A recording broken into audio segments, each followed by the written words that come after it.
Essa aula vai ser bem rapidinha, é mesmo só para poder passar o conceito de servidores, porque já que a gente está falando de programação web, esse é um conceito que vai permear por todo o nosso curso, e eu acho que é legal a gente saber direitinho o que a gente quer dizer quando toda vez que a gente ouvir falar sobre servidores, o que isso quer dizer. Então vamos lá, o que é um servidor? Um servidor é uma máquina, um computador, que presta um serviço. O seu computador pode ser um servidor. E no desenvolvimento é normal que você transforme o seu computador de desenvolvimento em um servidor para poder fazer o seu desenvolvimento mais rápido. Do contrário, você precisaria codificar alguma coisa, enviar para o servidor e aí fazer o teste. Ah, não deu certo. Aí você codifica mais um pouquinho, envia para o servidor novamente e aí faz outro teste. Então você transforma a sua máquina no servidor, faz alteração, já testa, faz alteração, já testa, e quando estiver pronto, você envia tudo para o servidor real. Tá? Uma mesma máquina pode prestar vários serviços. Como aqui atrás eu falei que um servidor é uma máquina que presta um serviço, mas essa mesma máquina pode prestar vários serviços, ou seja, uma mesma máquina, um mesmo computador, pode ser vários servidores. Está um pouco confuso? Vamos ver então o que é um serviço. Um serviço nada mais é do que um programa que está o tempo todo rodando e esperando ser chamado. Ainda não ficou claro? Nós vamos olhar os tipos de servidores e os tipos de serviço que eles prestam, e aí eu acho que tudo vai ficar bem claro. Por exemplo, existem servidores de arquivo. O que são servidores de arquivo? São máquinas que estão aí na rede prestando serviço de armazenamento de arquivo. Então, se você trabalha no escritório, geralmente o pessoal coloca uma máquina lá e você guarda os arquivos mais importantes lá. E o que é um serviço de arquivo? Ele controla quem guardou o arquivo, ele compartilha esse arquivo com outras pessoas, ele vê questão de permissão, se a pessoa pode gravar, se ela pode deletar, se ela pode somente acessar, se ela nem pode acessar. Bons servidores de arquivos, eles vão fazer backups também desses arquivos, às vezes guardar versões dos arquivos. Então todos esses serviços relacionados ao armazenamento e disponibilização de arquivos, aí se eu tenho uma máquina que está voltada para fazer isso, eu chamo essa máquina de um servidor de arquivo. Um servidor de e-mail, então também tem uma máquina em algum lugar da rede com um programa que fica lá rodando, recebendo pedidos de envio de e-mail e disparando e-mail para as pessoas e recebendo e-mails. Então, quando a gente fala servidor de e-mail, é isso. Existe um computador na rede com um programa rodando nele e ele fica ali esperando e alguém fala, eu quero enviar esse e-mail para fulano. Ele recebe o seu e-mail que você pediu para ser enviado e repassa isso usando aí protocolos específicos de e-mail. Então, um servidor de e-mail, um serviço de e-mail, ele faz também autenticação, ele permite que você envie mensagens, que você receba mensagens de e-mail e coisas do gênero. Servidores de bancos de dados.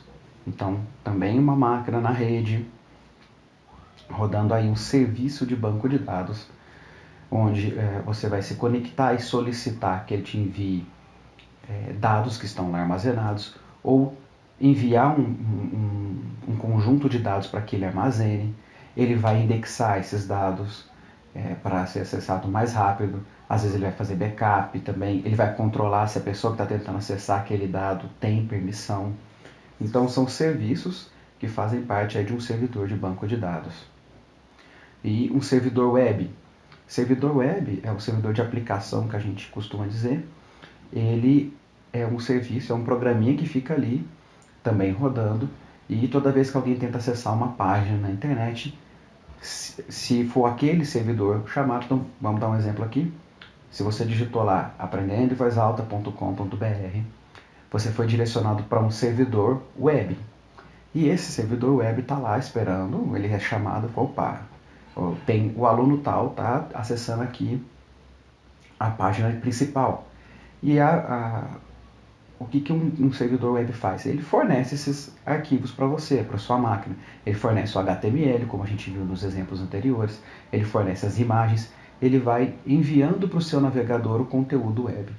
E se for necessário, se você estiver solicitando uma página que seja uma página dinâmica, ele também repassa o pedido para um outro programa, para que esse programa gere o código final. Então, um servidor web, por exemplo, que é o Apache, se você solicitar uma página estática, ele já te devolve o HTML de cara.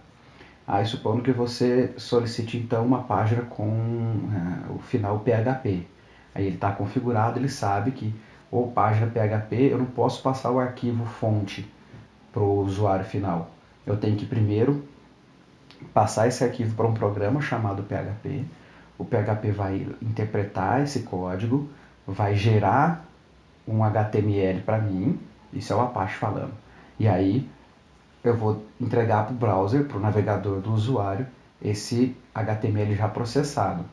Então, um servidor web também é uma máquina com um programa, no caso, o exemplo que eu dei era o Apache, mas tem outros, que fica ali responsável por enviar arquivo solicitado, responder para o navegador que determinado arquivo não existe, caso ele tenha sido solicitado um arquivo inexistente, e outras coisas que os servidores web fazem. E temos vários outros tipos de serviços que podem ser prestados. Criptografia, cara, é um mundo sem fim de serviços e servidores. Mas sempre que alguém falar servidores, nós estamos falando disso. De uma máquina que está disponível na rede, que possui um programa rodando na sua memória lá e recebendo solicitações e devolvendo os dados ou prestando um serviço. Para prestar esse serviço, a gente fala muito de portas. Eu, no começo da minha vida de programação, para mim porta era uma coisa assim de hacker, a porta está aberta, nós vamos invadir pela porta tal.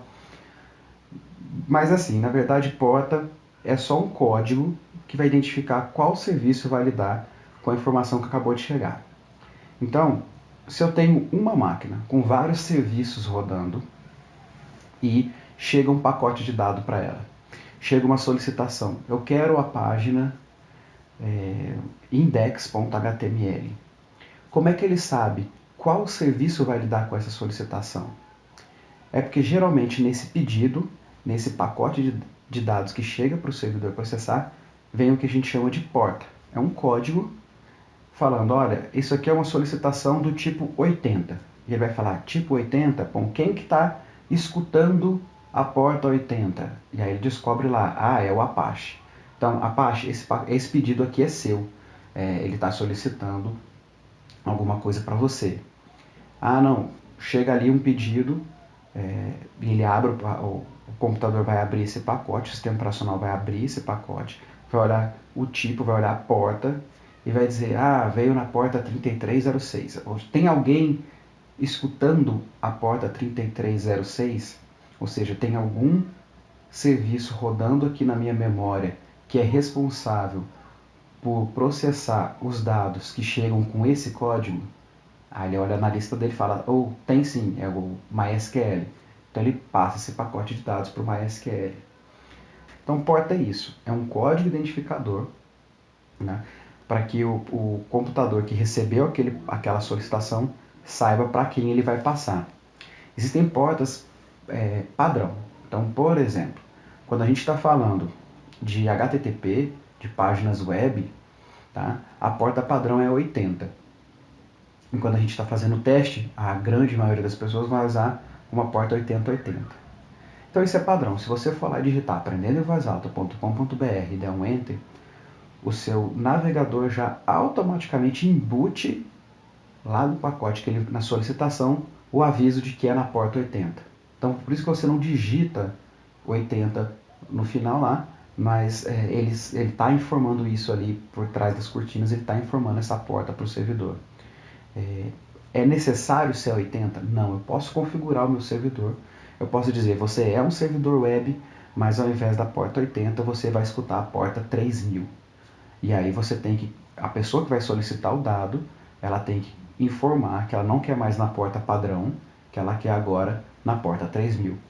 No meu trabalho eu tenho servidores web que respondem na porta 80, então as pessoas conseguem acessar algumas aplicações simplesmente digitando o endereço, e eu tenho uma aplicação específica que ela roda na porta 3000, porque ela precisava de uma tecnologia um pouco diferente, não podia jogar para o mesmo servidor responder. Mas é a mesma máquina. Então, quando eu estou falando servidor agora, eu estou falando do conjunto máquina mais serviço. Então, eu tenho um servidor web rodando na porta 80 e eu tenho um outro servidor web na mesma máquina rodando na porta 3000. Certo? Portas padrões para FTP, porta 20 e a porta 21. Então, quando você estiver configurando um programinha de FTP e não souber, você quer se conectar a um determinado servidor, mas não sabe qual porta, vai no padrão, tenta usar padrão e vê se dá certo. Na maioria das vezes vai funcionar. Quando você configura um banco de dados, um cliente de banco de dados, ou quando você vai passar uma string de conexão de banco de dados, ele vai te perguntar qual é o nome da máquina que você quer se conectar e qual porta você vai usar. Por quê? Porque não é raro as pessoas mudarem essa porta, mas a porta padrão do MySQL é a 3306. Então, poxa, eu abri uma conta no HostGator e eu quero me conectar a um banco de dados lá. Não sei qual que é a porta. Você está usando MySQL? Tenta 3306. Não deu certo? Aí sim, você entra lá no servidor, olha as configurações, e de repente você descobre que alguém mudou para 3305, 3307. O pessoal faz muito disso também. O PostgreSQL, que é um outro banco de dados, normalmente ele roda na porta 5432. Ou seja, se você pegar de fábrica, instalar e pedir para rodar um servidor Postgre, ele vai estar lá rodando na porta 34, na porta 5432. Mas você pode mudar. Então, outro exemplo lá do meu trabalho, são 4 servidores Postgre, né, rodando na mesma máquina. E por que eu tenho vários servidores e não simplesmente 4 bancos diferentes? Porque cada servidor está com uma configuração diferente para fazer testes e para fazer, até para rodar aplicações diferentes, eu precisava de uma outra configuração. Então eu tive que instalar um novo servidor. Então eu não posso colocar, isso é importante, conceito muito importante. Você não pode ter 2 serviços rodando na mesma máquina, usando a mesma porta, escutando a mesma porta. Isso quem cuida, o próprio sistema operacional não permite isso. Então eu já tenho lá um Postgre rodando na 5432. Aí eu tentei subir um novo Postgre, também na 5432, ele vai responder, opa, aqui não, já existe um processo rodando. Aí eu resolvo lá e mudo a configuração e falo, tá bom, esse servidor aqui vai rodar na 3306. Ele tenta subir e fala, opa, também não pode. 3306 também já tem outra pessoa escutando essa porta. E aí eu posso colocar, no caso meu lá, eu tenho uma única máquina, eu tenho 4 servidores Postgre rodando na mesma máquina, ou seja, eles disputam memória, processamento, disco, mas cada um escuta uma porta diferente, cada um funciona independente um do outro. Ok? Era isso, falei para você que a aula ia ser rapidinha.